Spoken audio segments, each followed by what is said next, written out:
the Environment Committee meeting to order, and let's start with the roll call. Fantastic. Thank you very much. Fredson? Here. Thank you. Sterner? Present. Thank you. Acknowledging I do not see Councilmember Vento at this time. Wolf? Here. Zarin? Present. And Lindstrom. Here. Thank you. Thank you. And now is the time to do what we usually do, which is read the chair's statement, and that is that the Metropolitan Council Chair has determined it is not practical or prudent to conduct in-person meetings in response to COVID-19 pandemic. Accordingly, committee members are participating in this meeting via telephone or other electronic means, and the meeting will be conducted under Minnesota statutes, section 13D.021. We encourage members of the public to monitor this meeting remotely and to submit comments at public.info@metc.state.mn.us. And with that being said, next up is, without objection, the approval of today's agenda, which is a good one. So that being approved, we have some minutes to approve from October 12th, 2021. Is there a motion to approve those minutes? This is Turner. Oh, I'll do a second to Wolf then. No problem. All right, thank you. Very good. Thank you. Roll call. So Wolf motion, Sterner seconded for the record. Fredson? Aye. Sterner? Aye. Vento is not with us yet. Wolf? Aye. Zarin? Aye. And Lindstrom. Aye.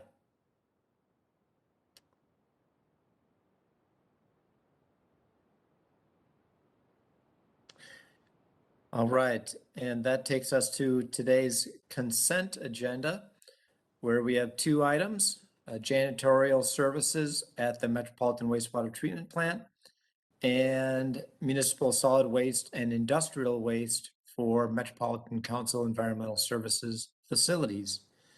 Is there a motion to approve the consent agenda? Wolf moves approval. And a second?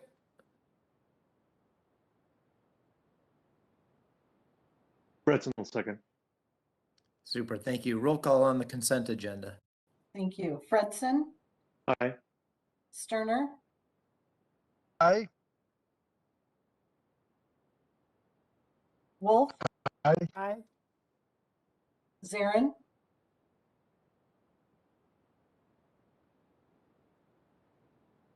Councilmember Zarin? Zarin's an aye. Thank you. And Lindstrom. Aye. Thank you. Thank you. 5 items on our non-consent agenda today. And the first one is heating, ventilation, air conditioning, and sheet metal services for MCES facilities. This is contract 21P273. Mr. Tierney.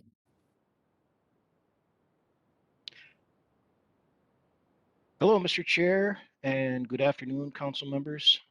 Yes, I think you folks remember me from a few other times. We sure do.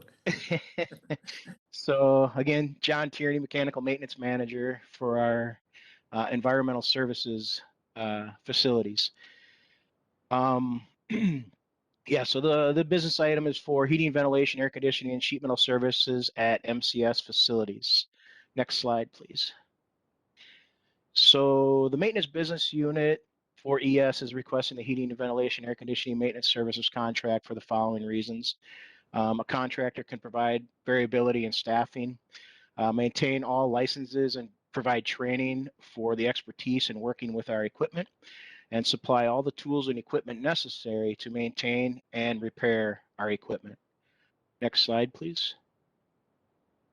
HVAC work is seasonal, requiring a temporary increase in staffing during the spring and fall of the year. We prepare our equipment for heating season. We prepare that equipment for shutdown in the spring, and then also prepare our air conditioning equipment for operation in the spring, and then the same as in the fall. The contractors have the flexibility to adjust staffing levels depending on urgency and volume. Oh, I'm sorry. The contractor can provide variability in staffing. Oh, I got all my slides mixed up here. Sorry, folks. The contractors have the flexibility to adjust staffing. Nope, please go back. Sorry, it was on my end here. Sorry. The contractor can provide variability in staffing, maintain all licenses, provide training for the expertise in working with our equipment, and supply all the tools and equipment necessary to maintain and repair our equipment. HVAC work is seasonal, requiring a temporary increase in staffing during the spring and fall. Contractors have the flexibility to adjust staffing levels dependent on urgency and the volume of the work. We have been contracting this work out for approximately 10 years. And this process has been very cost effective, and our equipment reliability has increased. In the past, we would need to dispatch up to 3 different trades to complete the work of one HVAC contracted technician. The contractor has the ability to send the appropriate technician depending on the type of equipment and specific skill set required. Some examples are natural gas boiler inspections, industrial chiller PMs, basic HVAC services, and our methane gas burning equipment. No one person or few people can be an expert in all the environmental systems that we have here. Next slide, please. Contractor employees are required to maintain their individual certification and licenses, and are often required to maintain continuing education on their own time. Since environmental services HVAC equipment was installed over numerous years, and we have many different brands, it was increasingly difficult for our technicians to acquire and maintain all the various manufacturer training requirements to remain proficient on all of our equipment. Some of the required licenses and qualifications are the state of Minnesota high pressure pipe fitting license, several city of St. Paul certificates of competencies, and again, contractors provide specialized skills to meet our level of service required for permit and safety of our people, environment, and our equipment. Next slide, please. For this contract, no MCUB goal was set. Additional efforts to increase MCUB utilization in the future was explored. Information sharing sessions were held by the Maintenance Business Unit, Procurement, and the Office of Equal Opportunity to educate Metropolitan Council underutilized businesses, MCUBs, contractors on these types of HVAC contracts to meet the level of service required. Non-industrial portions of this work were split into smaller contracts. So what we did, we split out a lot of the human comfort, or technical term for the HVAC world is creature comfort type work. It would include window AC units, residential refrigerators and freezers, outdoor AC units, appliances containing high pressure refrigerant, as in heat pumps, residential air conditioners, process and commercial refrigeration. So basically it's type 1 and type 2 EPA certification work. Next slide, please. The proposed action is that the Metropolitan Council authorize the regional administrator to award the executive contract 21P273 with Ewell Company to provide heating, ventilation, air conditioning, and HVAC as needed services for our MCES facilities in the amount not to exceed $2.5 million. This is the same week request for the approval due to the current contract extension terminating at the end of this month. Next slide. And that would lead to any questions that you might have. I'll do my best to answer. Thank you. Councilmember Wolf. Thank you, Mr. Chair. So I was looking at the same week part of this, and it says that you didn't advertise for bids until September 17th. did somebody miss that this contract was coming up? It just seems like a really short window of work. Mr. Chair, and council members, so I started this process back in July of 2019 for this contract. The original contract was due to expire in March of 2021. Last December, we went out for bids. We had a bid opening, and we had very few responsible bidders, none of which, or I think only one met our MCUB goals. So at that point, we started over. We worked with OEO and procurement to devise a plan or come up with a plan to for our vendors to meet the MCUB goal. Worked with Ashante Payne. We had a HVA or an HVAC training program for some of our MCUBs, and then continued to work trying to come up with a plan where we could still meet a goal. And that's where this whole process took a lot longer than we expected. I asked for a time and financial extension a while back, and the exact date escapes me, and I can get that if you need. But it just got down to the point where the length of time it took to get this established brought us right up to the 11th hour here with my extensions. So that is actually October 31st. So that's the reason for the delay. I'm not sure if Jody or Elaine want to give any more additional information. But that's fine. That answers the question. Thank you. Thank you.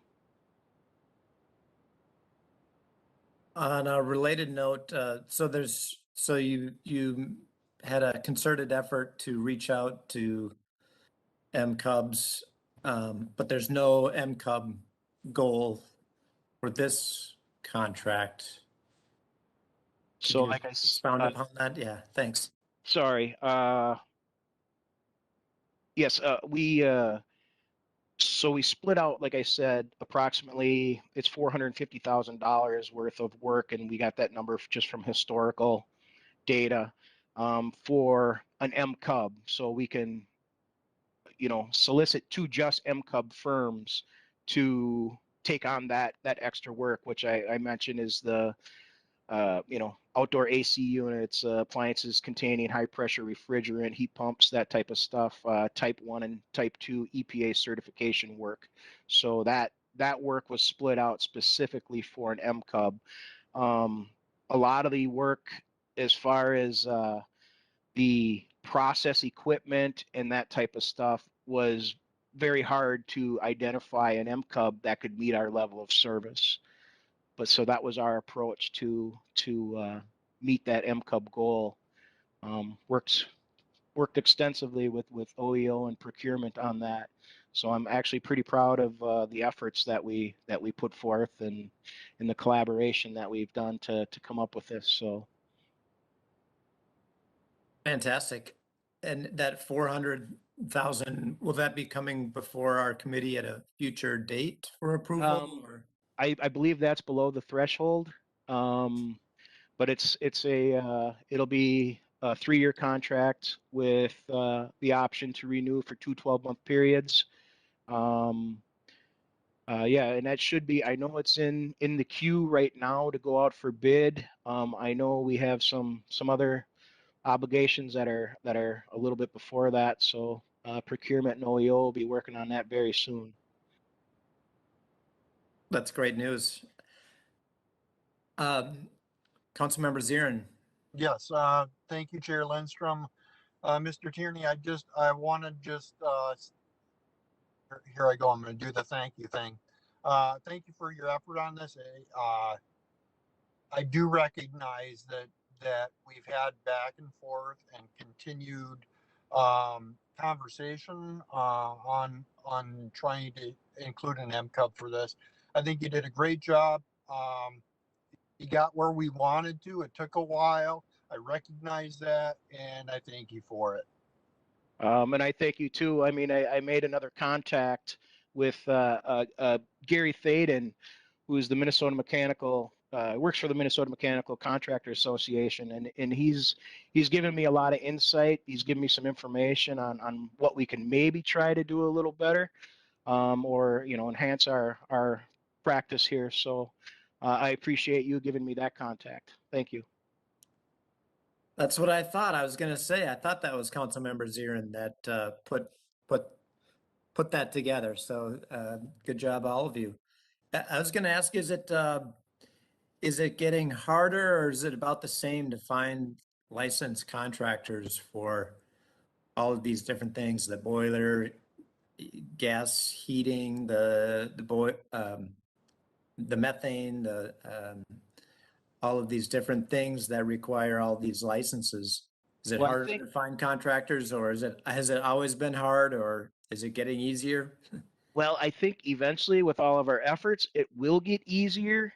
I think right now it's going to be training, partnership, collaboration with, first of all, the council, and then a lot of our contractors out there. I think they're starting to learn how to be creative with their subcontracting, that type of thing. I think we got a little ways to go yet, but I've had a lot of conversations recently, starting out with COVID and our protocol for that. But I always bring it to a topic too about MCUBs, and a lot of them want to learn more and know exactly what we're looking for. They're trying to understand what our goal is and what our efforts are. And I can only tell them as much as I know. I rely a lot on Elaine and Ashante Payne for the expertise. And I think with this past training we had for HVAC, I also have a plumbing contract coming up. Same thing. So we have our pipe fitter contract. We extracted X amount of work out of that. So I'd really like to work with those guys and come up with methods to reach out to our MCUBs for doing plumbing work. And then, I mean, we can start broadening that and see where else that we can, split off some of that work and help out the MCUB process and our MCUB vendors out there. I think it's coming down to training. The collaboration effort's been great. So I think we'll get there. It certainly sounds like a tag team effort. Yep, absolutely. Very good. Let's see. Did we have we don't have a motion yet on this particular contract, I don't think. We've had a great Councilmember conversation. Zirin will moves the staff recommendation. Thank you. In a second. I'll second that. Excellent. Roll call, please. So just to clarify, it was Zarin motion, Sterner second. Awesome. Fredson, Aye. Sterner, Aye. Wolf, Aye. Zarin, Aye. Lindstrom. Aye. Thank you. Thank you. Thank you, Mr. Chair and committee members. I appreciate Thank you. Have a you. good afternoon. You too. And that takes us to 2021-288, Turfgrass Irrigation Efficiency Project with the University of Minnesota Turfgrass Science Program. Mr. Elhassan and Mr. Davis, welcome back to the committee. Thank you, Mr. Chair. Committee members, good afternoon. My name is Ali Elhassan. I'm the Manager of Water Supply Planning for the Met Council and Environmental Services. We would like to present to you, actually, we're not having a presentation, we're not having a PowerPoint, but we're going to talk through our business item that's included today. It's about our collaboration with the University of Minnesota, specifically the Minnesota Turf Science Program, for our project, or our program now. It's the Turfgrass Irrigation Efficiency Project. In 2015, the Met Council and the Metro Area Water Supply Advisory Committee approved the Master Water Supply Plan. One of the strategies for the Master Water Supply Plan to achieve sustainability in the region is water conservation. And as we know that 25% of our water use is for landscape irrigation, that became, and it's an irrigation, outdoor irrigation is identified by the Department of Natural Resources as one of the unessential water uses in the state. It became one of our targets to be more efficient in using our outdoor irrigation. And that's where we started this program with the University of Minnesota in 2015. So we have been working with them for the last 7 years. The program have been evolving around developing good research, providing outreach programs, and reaching out to communities and providing them with information that the communities need to make decisions about their outdoor water use. And as a recognition for this program, actually the Met Council received an award 2 weeks ago, 2 weeks ago, from the Environmental Protection Agency. When we received for the environmental services, we received the 2021 Water Sense Excellence Award. This award recognizes our agency dedication to helping consumers, communities, and businesses save water despite the challenges and disruptions of the COVID-19 pandemics. Actually, the two programs, collaborative programs that's highlighted in this award were the Water Efficiency Grant Program. That's when we give money for the communities to implement different efficiency measures. And the second program that's recognized in this award was the Turfgrass Irrigation Efficiency Project with the University of Minnesota. So with that, I would like to introduce Brian Davis, a senior engineer with the Water Supply Planning, to take us through the business item. Thank you, Mr. Chair and committee members. Thank you, Ali, and thank you, Mr. Chair and council members for being here today.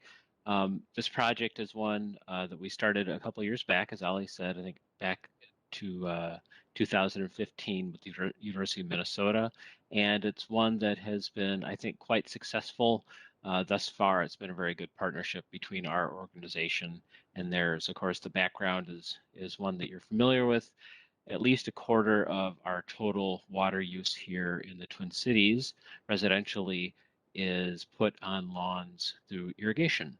And so that is something that is an increasingly large driver for water use in the metro area. And of course, it's not evenly distributed. Some communities have more irrigation than others, but the summer, as we know, is the prime time for irrigation. And with the drought that we had this most recent summer, irrigation and grass seed mixtures, turfgrass, were in the news quite a bit, probably more than they have been in a long time.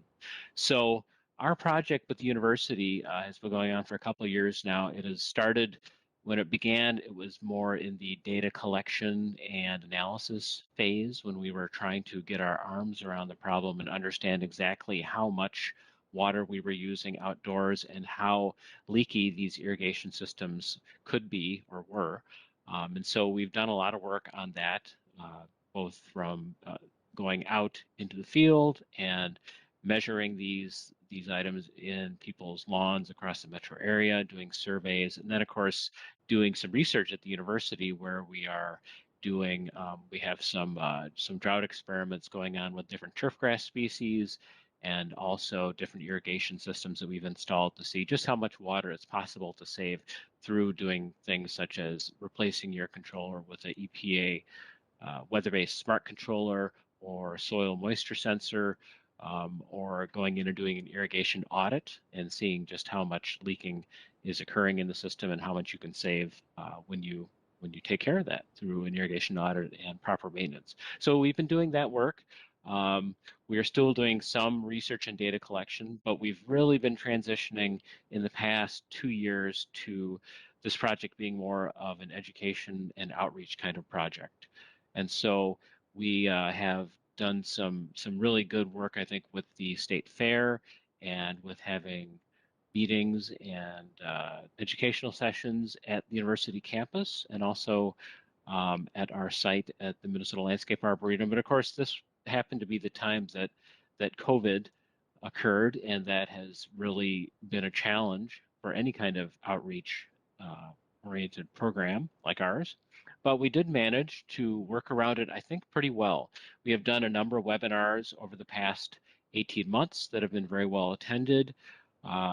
This year, with the relaxing of some of the restrictions that we had in 2020, we were able to use our new Turfgrass irrigation educational trailer to go out to sites around the metro area in a socially distanced way, to farmers markets and environmental events at a number of places, all around the metro area. And of course, the state fair did occur this year, so we were able to be there again. And so we've made some really good strides, I think, given the challenges that we've been facing with COVID. And hopefully, as things continue to improve, we're going to be able to do more of that. And that is what we seek to do with the next 3 years and final 3 years of this project, to take this knowledge that we've gained, to use our trailer to develop more educational materials, to conduct a lot more outreach, and also use our site at the Minnesota Landscape Arboretum as a learning site where people can come, see turfgrass species, learn how to do an irrigation audit. We can develop our certification programs for these activities and use those facilities, for this purpose, which is what we've had in mind since probably the midway point of this project. So that's the direction that we're going with this. Like I said, we have a very good partnership with the university. We just won this award from EPA WaterSense, in part because of our university project. It's really great to work with them. They're easy to work with. They're very smart. They're very on the ball. They know what they're doing. They're experts in this, and I'm really glad that we have them here to do this with us and teach us, so that we can help teach others about this issue. So with that, the proposed action that we are seeking is that the Metropolitan Council authorize its regional administrator to execute the contract amendment for this contract with the university for continuation of educating citizens in the Twin Cities metro area about law and water conservation through outreach efforts and through creating new educational materials for homeowners in the form of online videos, signed pamphlets, and in-person workshops. This amendment to the contract will be in the amount of $378,745 for a total contract not to exceed value of $969,950. So with that, I would be happy to take some questions from the audience members here about the project. Thank you. Great presentation. And Ali, you and I met back in 2017 at exactly one of these educational events at the University of Minnesota in the fine city of Falcon Heights. Yep. At that time, you were, I think you were riding your bike, going to work, and you stopped by our site visit, and we enjoyed having you there. That's right. Exactly. That's exactly right. And I remember learning that at least at that time, it was like 25% of these irrigation systems had leaks. And hearing about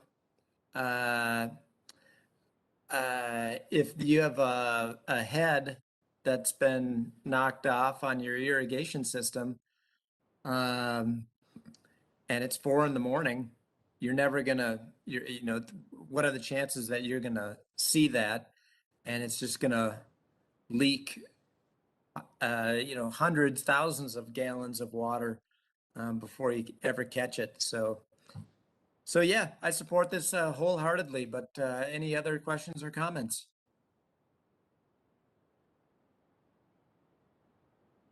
And congratulations on the award, and Councilmember Wolf. Thank you, Mr. Chair. I also visited the research facility a couple months ago. They had a presentation of the work that they're doing, and it's very interesting looking at drought tolerance of different types of grasses and what happens if they're in shade versus in the sun, and how people can make mistakes on setting up their controllers and what impact that has. I mean, it's stuff that I wouldn't necessarily have thought of, but it's good work. And if there aren't any other questions or comments, I would Move approval of the staff recommendation. Darren seconds. Motion has been made and seconded. Roll call, please. Fredson, Aye. Sterner, Aye. and I just wanted to acknowledge Councilmember Vento is watching via YouTube. She is having severe technical difficulties with her internet, so everybody wave at her. And then I will call on Vento at this time to send me an email with your vote.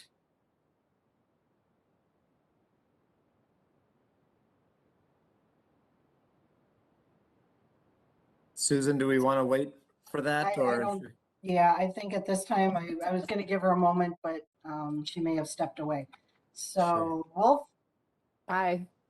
Zarin, Aye. and Lindstrom. Aye. Thank you.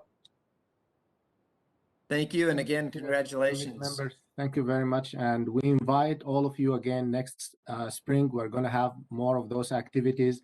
And we are actually, hopefully, if we are going back to in-person meetings, we are planning to bring the trailer that we have to the Met Council offices, somewhere around the Met Council office for a day, so that the council members can take a look at our educational trailer that we have worked with the university to develop over the last year.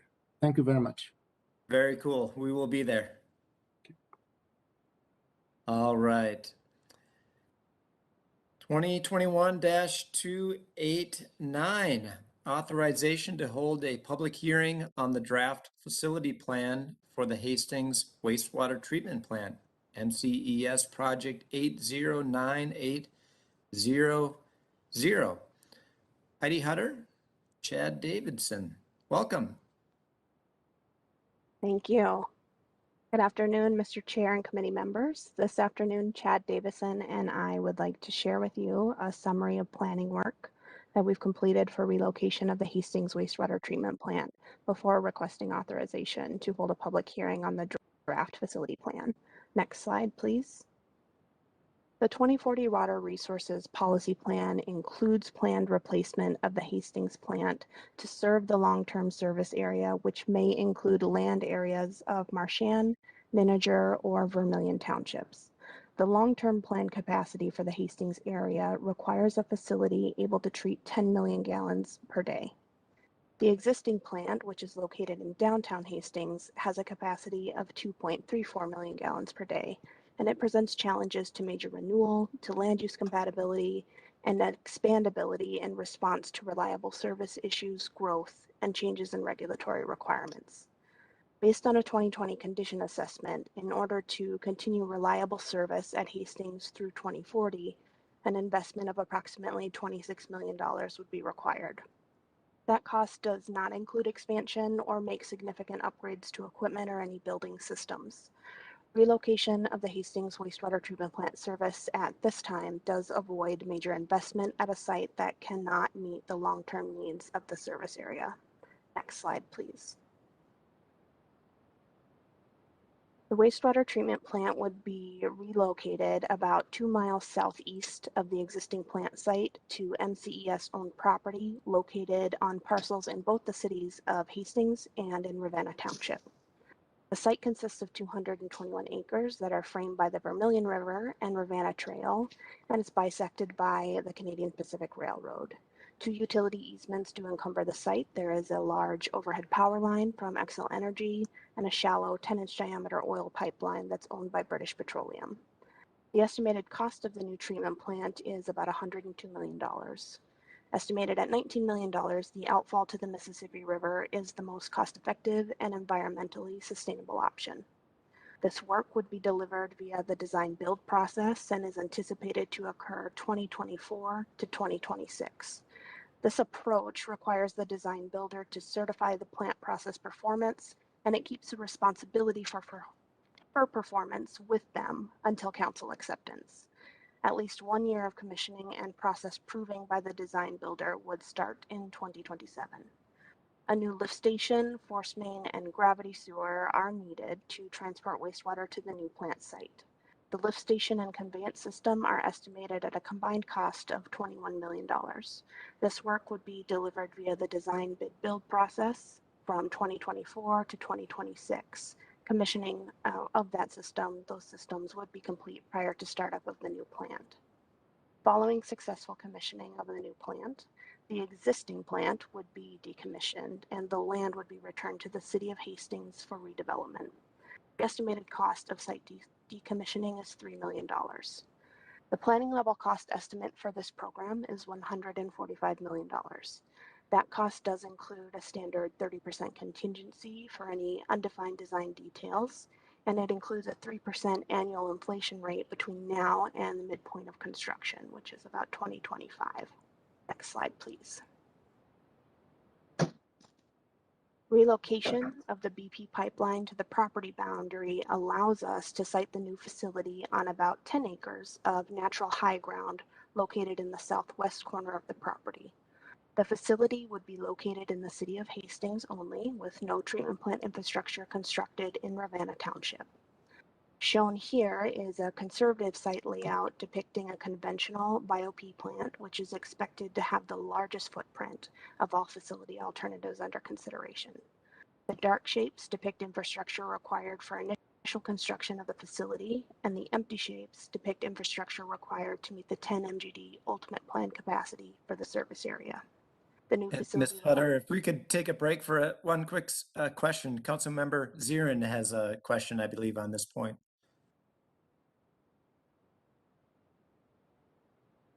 Oh, you're muted. There, how's that? All right, in the presentation here, we're assuming I think you said a 3% inflammation. Oh,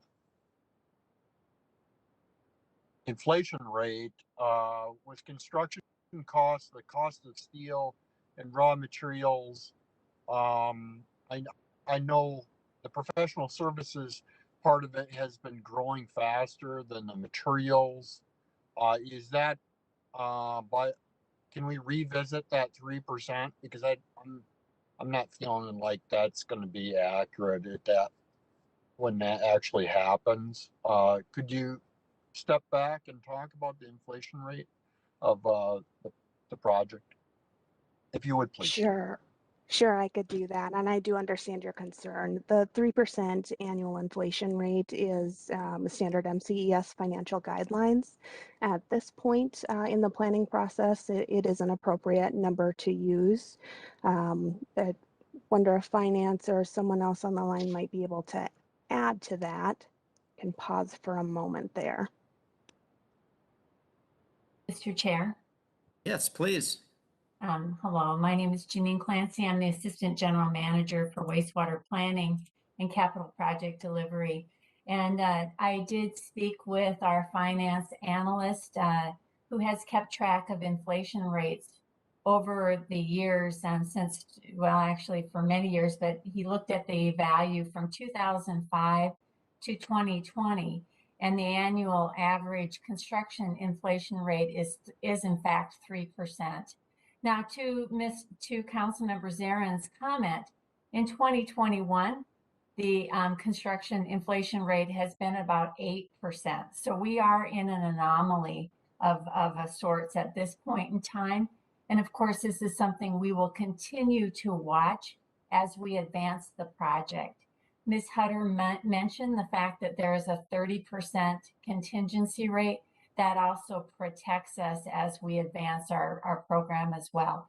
We are in a concept level stage. So again, we will continue to refine and advise the council as we move forward. And if there's any other questions, I'm happy to help answer. Any follow-up, Councilmember Zirin? No, that is perfect. That's exactly what I wanted to hear, is that we're taking it into consideration, because that inflation rate is happening. We do have the 30% contingency. I don't think, we need to be really careful about that, because if we see a inflation rate that continues to edge up, we'll eat up that 30% fairly quickly.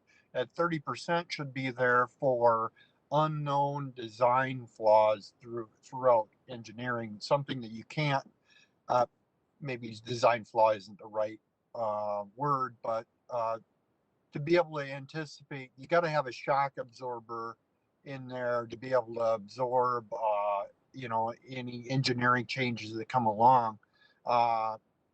So maybe 30% isn't where we need to be, but I'll leave it up to staff to monitor that and keep us in the safe zone there. Thank you. Thank you. Excellent point. 8%. That's hard to believe. Yes, thank you. And please continue. Thank you, Mr. Chair and council members. The new facility will have 2 access points. Primary access to the site is proposed across from a local county road for safety. The admin building and attached maintenance shop will provide space for on-site work and will be designed to accommodate a variety of workspaces. Wastewater will be treated using a variety of physical and biological treatment processes, and the effluent will be disinfected by a UV system prior to discharging treated effluent to the Mississippi River. A life cycle cost analysis determined that continued transport of solids to the Metro Wastewater Treatment Plant for incineration is the most cost-effective solids management alternative for this facility. A 2-lane drive-through loadout facility will be provided to support increased efficiency of this practice. Haul routes to and from the facility are planned through an industrial park to the south, which avoids residential areas and a public school. Relocation of Hastings Wastewater Treatment Plant opens opportunities to advance the Council's environmental sustainability initiatives. Non-potable use of disinfected effluent water at the treatment plant will be maximized in order to reduce reliance on city and groundwater wherever possible and economically feasible. Examples of sustainable solutions planned for this facility include energy and carbon efficient approaches like high efficiency equipment, lighting and building systems, a Tier 4 generator, which would be used for standby power generation and demand response, and gravity flow to the Mississippi River. Additionally, drought-tolerant sustainable landscapes and green infrastructure best management practices for stormwater management like rain gardens, forest pavement, permeable pavers, and infiltration basins are also planned. Next slide, please. Mr. Chair and committee members, my name is Chad Davison, Interceptor Engineering. The existing Hastings Wastewater Treatment Plant is one of the highest performing facilities in the nation with 30 consecutive years of perfect permit compliance. Relocation of the Hastings Wastewater Treatment Plant service by 2026 provides MCES with the ability to expand its support growth and change in the regulatory requirements. We look forward to continued excellence, protecting public health and environment in the Hastings region. Next slide, please. We're here today requesting public hearing for January 5th, 2022. We would then return to the council and request adoption of the facility plan on February 23rd, 2022. And finally submit the facility plan to the Minnesota Pollution Control Agency for review on March 4th, 2022. Next slide, please. Our proposed action today is that the Metropolitan Council authorize a public hearing on January 5th, 2022 to gather input on the draft facility plan for the Hastings Wastewater Treatment Plant, MCES project number 809800. Next slide, please. With that, Heidi and I would be happy to answer any questions you may have. Thank you, Mr. Chair. Thank you. Councilmember Wolf. Thank you, Mr. Chair. Greg, can you pull slide 5 back up again?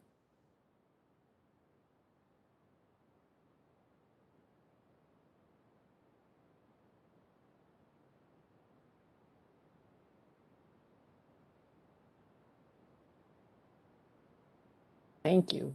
Oh, no. The next one. The picture of the plant. Keep going. That one. Thank you. That's an old picture. This is in my district. And I just wanted to point out the constraints that this plant has in terms of its small footprint and its neighbors. That area on the other side of the railroad tracks, that where the cars are parked, is not a parking lot. It's an apartment building that's been there for several years now. So that area of downtown Hastings has been doing very well at preserving and reinventing itself. And the area where that parking lot was undeveloped for 33 years. It had been, whatever was there was torn down, and then the apartment building was built 33 years later. So the plant had a kind of a buffer from the downtown for quite a while, but now with the apartment building next door and growth pressures around, it really is the right time to look at a different future for that wastewater plant. It was planned to happen a while back and got pushed back because of the slowing of development. But the time has come to get this done, and just wanted to express my support for the project. Me as well, and I really love what the city has done with its waterfront, its beautiful parks. There's been a lot of work, clearly a lot of work has been done by the city of Hastings to really revitalize their waterfront area. It's one of my favorite parks, just to walk along the water. Yeah, they've got a really nice bustling downtown with lots of little shops and breweries and places to eat. And it's a great place to be. Other questions or comments? Well, Councilmember Zarin here. Please go ahead. I think that was a motion by Wolf and Zarin is second. Sure. I heard the same thing. All right, thank you. Roll call, please. Fredson, Aye. Sterner, Aye. Wolf, Aye. Zarin,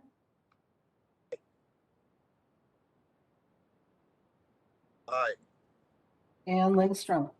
Aye. Thank you. All right, moving right along.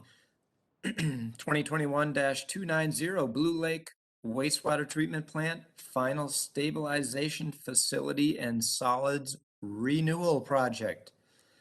Mr. Peterson. Good afternoon, Mr. Chair and members of the Environment Committee.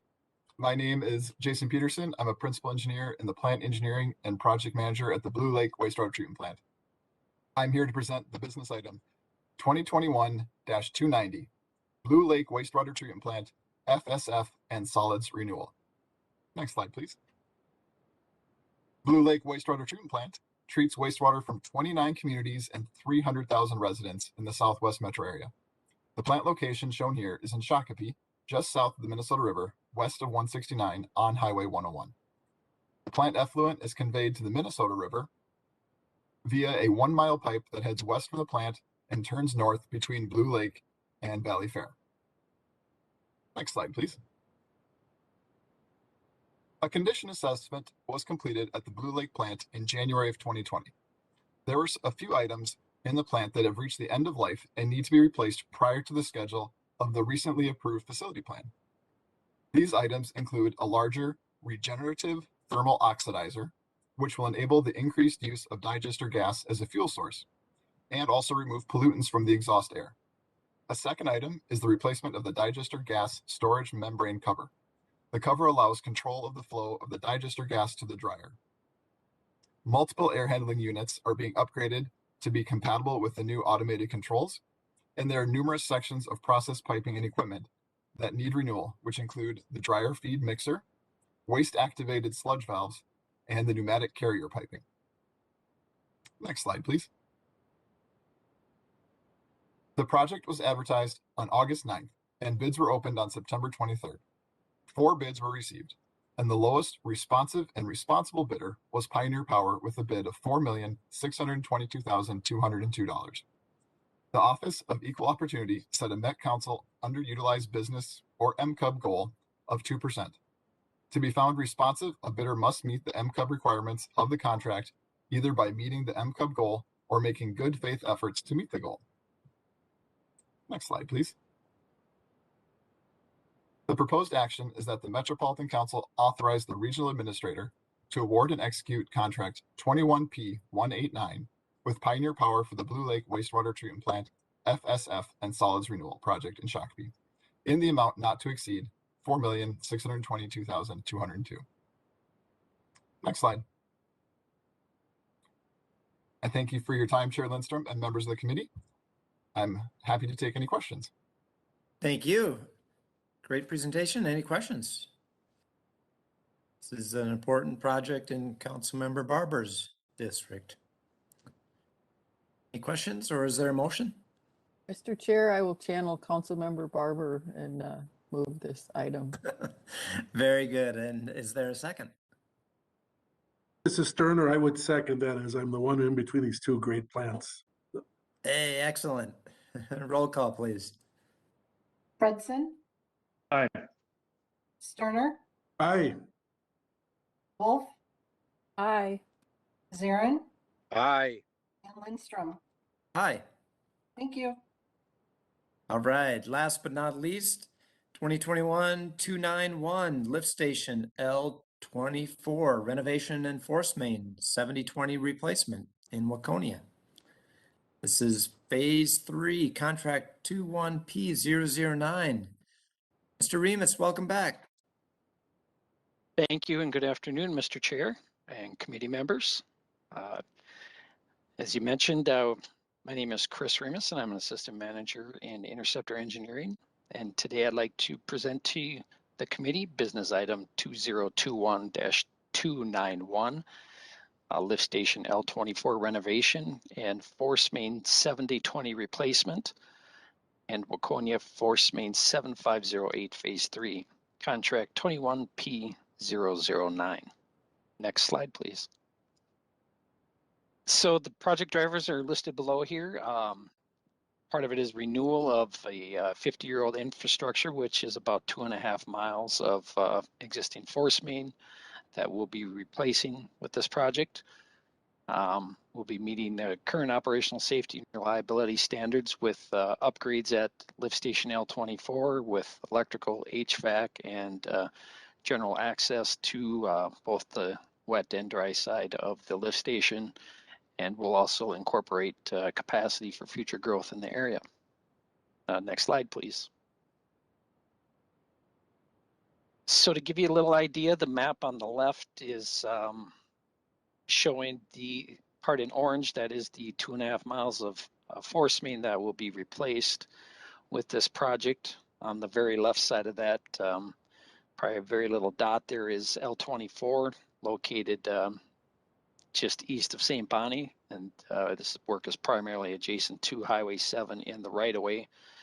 And the last little bit is connecting to the blue line, which we worked with the city of Minnetrista a year or two back to install that, and we will connect to that with this phase, completing the improvements on the force main.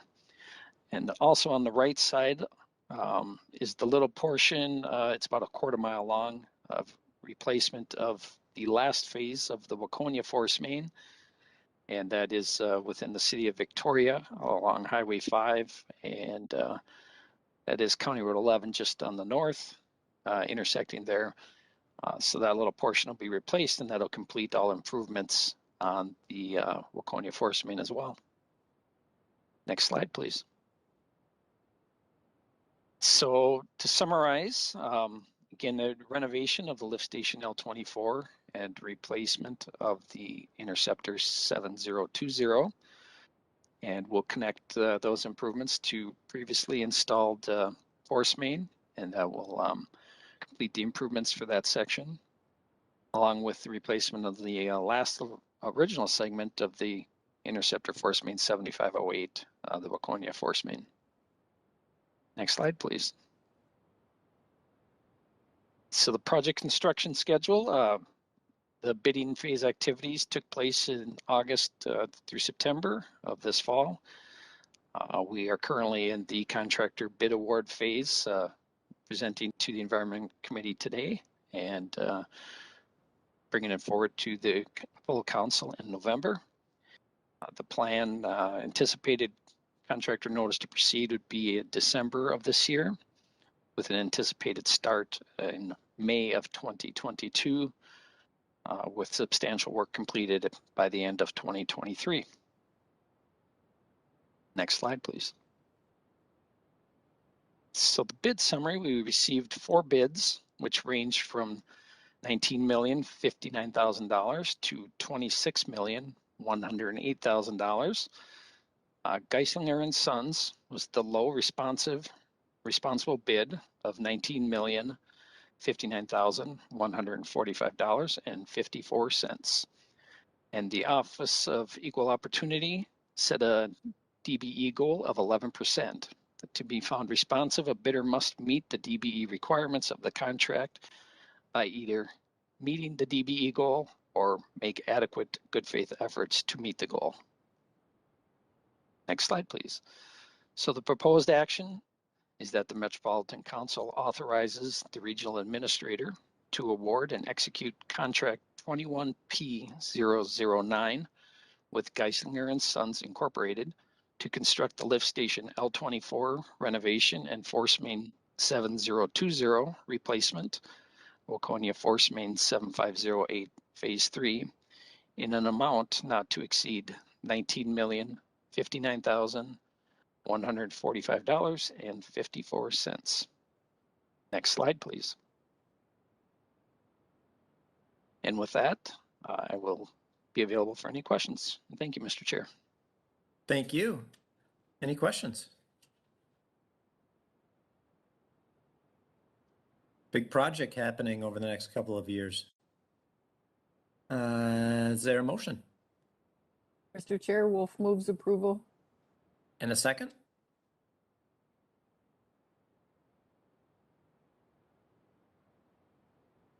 Is that Councilmember Zirin I hear?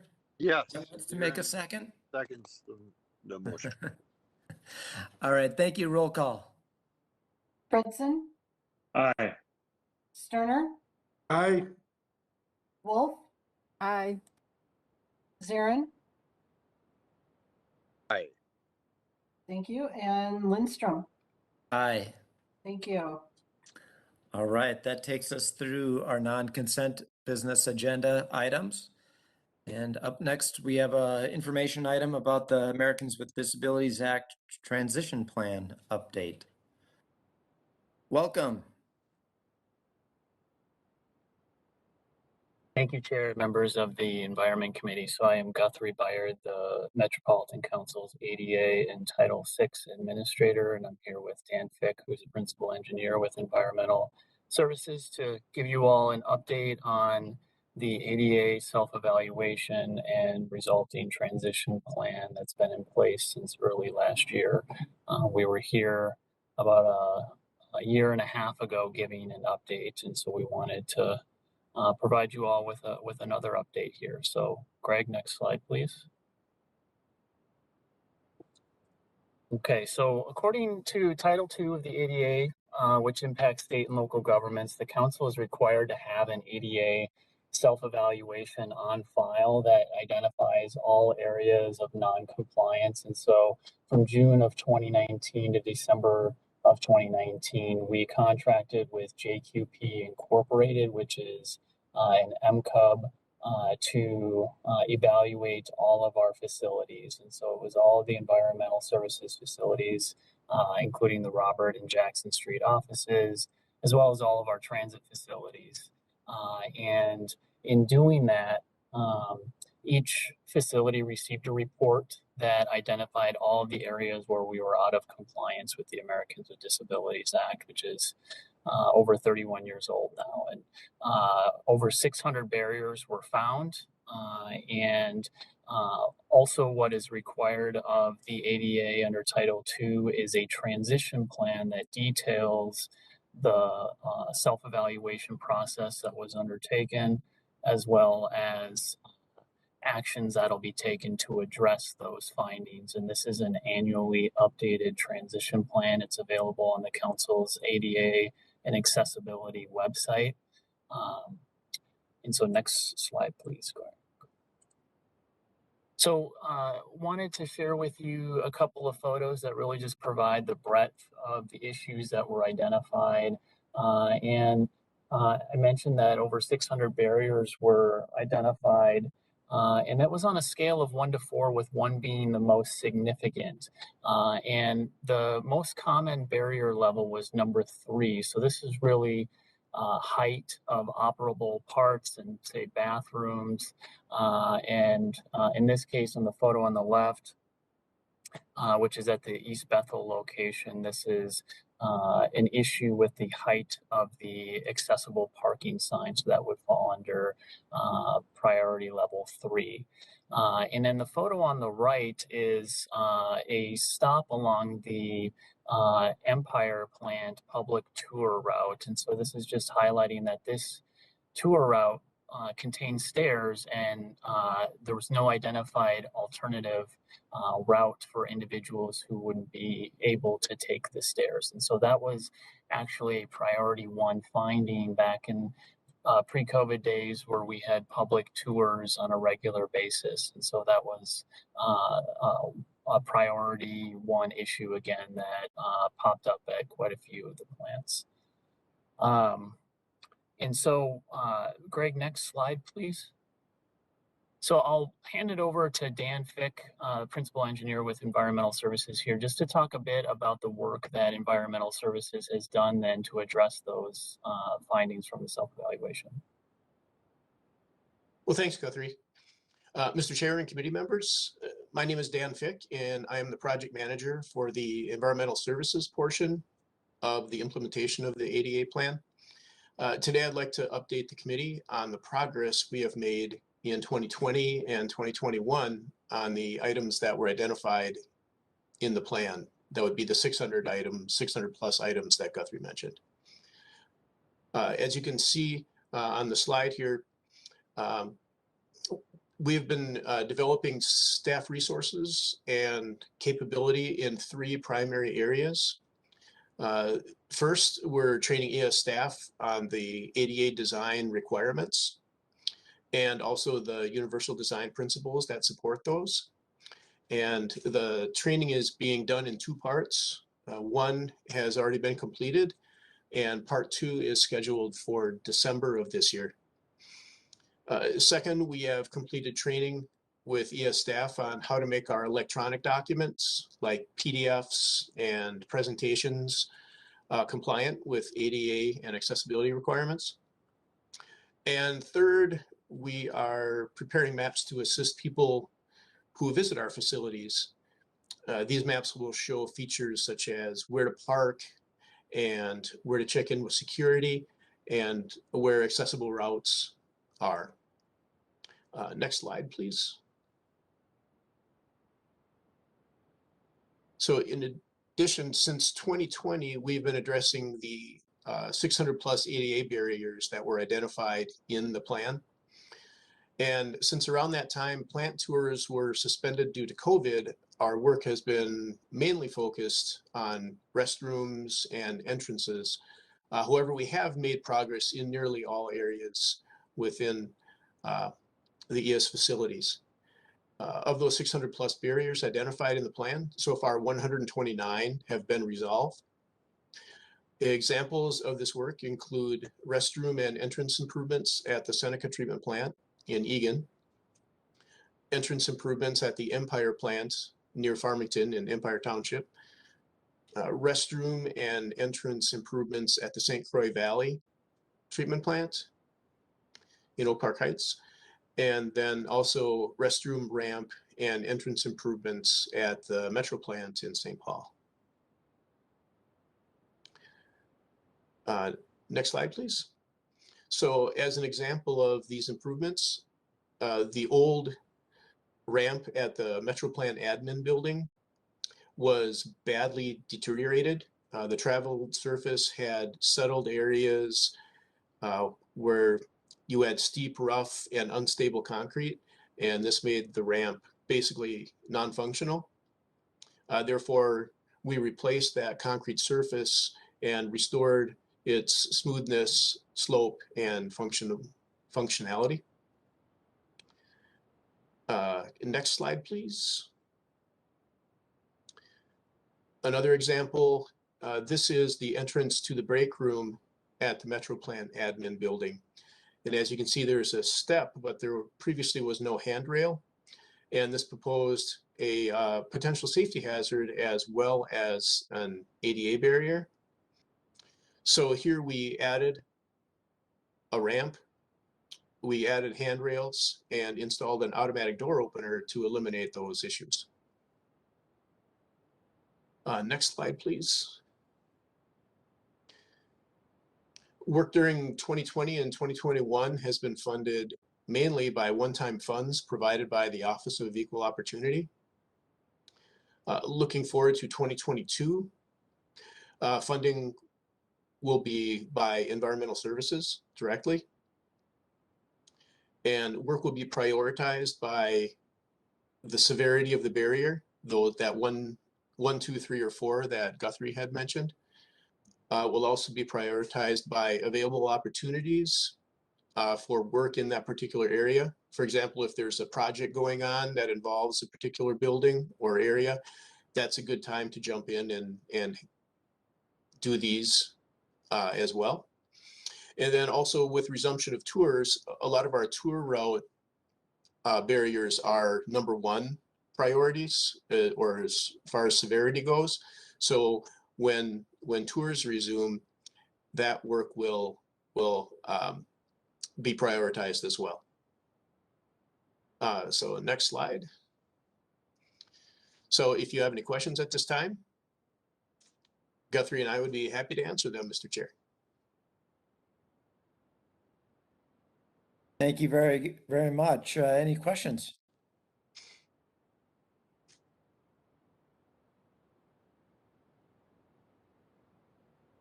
Sounds like you're making some really good progress. Councilmember Sterner? I see you just came on video. I don't know if you have I a just was question. coming after the presentation, but I just was thinking that it's a great work and look at all the different avenues, and I know it makes a big difference for our citizens in that. So thank you for your work. Well, they're happy to do it. And the work continues. Yes, this will be doing this for quite some time, Mr. Chair.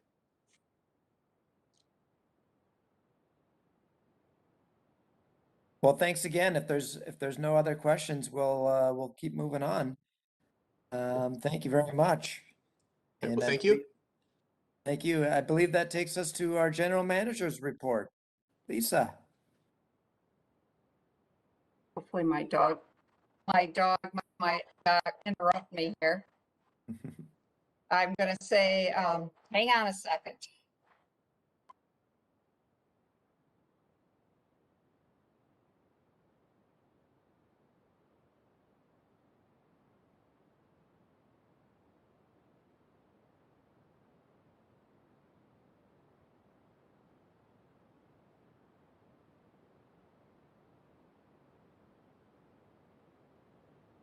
Sorry about that. I didn't anticipate that interruption. I've got actually a very exciting project. Maybe I'll have to share pictures one of these days. I replaced an old 1950s really bad shape driveway with permeable paving. And I'm getting my steps replaced today. So they're working at my 2 doors. And they came to unplug the electric because I think they're calling a day. And my dog got a little excited because they came right up to my back door. But it's pretty cool. Waiting for the rain to come so I can watch it soak into those permeable pavers instead of building up and flooding my garage like it has since I moved in. So it's pretty exciting. I think the agenda today was really packed with examples of a lot of change going on and a lot of adapting that ES is a part of. Really proud of the work that the staff is doing. We have 3 strategic goal areas: sustainable communities, sustainable services, and sustainable infrastructure. Try and say that fast 3 times. Today you heard some really good things about how we're working with our partners to conserve and utilize the region's groundwater and surface water in ways that protect public health and support economic growth and development. And you also heard that we're ensuring we'll have reliable, affordable wastewater infrastructure, provides the best long-term regional value. These projects are going to be pretty exciting to see unfold. I know I've been around long enough to know that we originally talked about replacing that Hastings plant some time ago. And, you know, it's very interesting the circumstances that came along and disrupted that plan, but it's going to be exciting to get there now. So looking forward to bringing you more updates in the first part of the year on our strategic goal accomplishments to keep you appraised of the good work that ES is doing. Thanks. Thank you. And congrats on that big home project. That's a big one. When I was mayor, maybe a decade ago, we installed permeable pavement at our city hall, and you'll be pleased to know that it worked quite well, and it still is working quite well a decade or more later. So it works. I think it'll be the last driveway that this house will need because it's supposedly really durable, but also you can take out and replace if it gets damaged. So that's what I'm banking on. Nice. All right. Well, with that, unless there's anything else, this committee is adjourned. Thank you, everybody. We'll see you next time.